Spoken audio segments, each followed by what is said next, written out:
The kingdom of God is not a democracy. The 10 Commandments are not 10 suggestions. How can you preach the kingdom of God to a people who despise kings? Let's take a moment to look at this dimension of the character of God that is most clearly communicated by the title Adonai, the word sovereignty.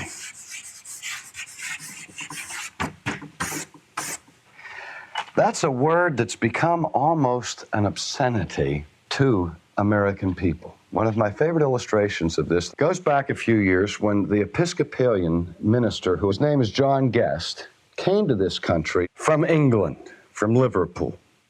And when he came to the United States, his initial place of residence was in Philadelphia. He landed in Philadelphia and was having his virgin exposure to the culture of the United States. And the first week that he was here, he visited the historic sites in Philadelphia, Independence Hall and the Liberty Bell and all of that, and then spent some time visiting the antique stores that specialized in Revolutionary War memorabilia. Now remember, he's an Englishman trying to adjust to the new world, to the enemies of King George. If you've ever been to England, you see what that cultural shock can be. If you've been to Westminster Abbey, how many of you have been to Westminster Abbey? To me, the most surprising thing about Westminster Abbey was to walk in there and see that Benedict Arnold is buried in Westminster Abbey in a hero's grave. He is the symbol of treachery to Americans because he was a traitor. But to their side, he was a hero and is buried in Westminster Abbey. Well, here comes an Englishman over here looking at these primitive Americans and trying to understand their culture. So he goes and focuses his attention on these landmarks that specialized in the Revolutionary period.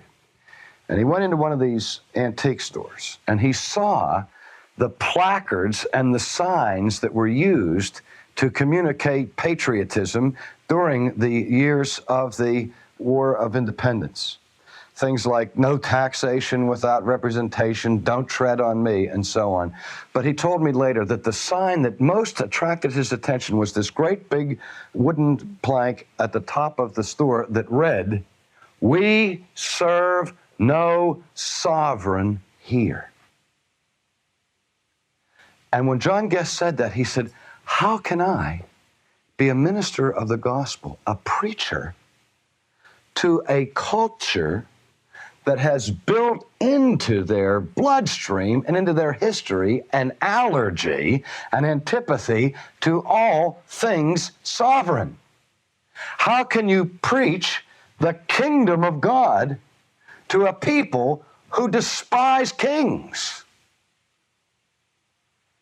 And he said he has found it difficult to communicate the whole concept of the lordship of Christ and the sovereignty of God to a nation of people who from the time they are children are educated to despise sovereignty. We pride ourselves in our independence, in our freedom, in our democratic spirit. But the kingdom of God is not a democracy. When Yahweh speaks in the Old Testament, he utters his law unilaterally. He does not rule by referendum. The 10 Commandments are not 10 suggestions, are they?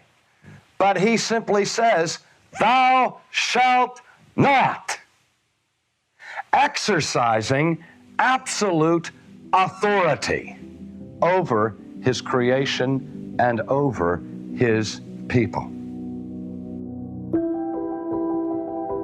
Thanks for listening to Ultimately with R.C. Sproul. This is a podcast from Ligonier Ministries. For more information about Ligonier and to discover thousands of free resources to help you grow in your Christian faith, visit ligonier.org.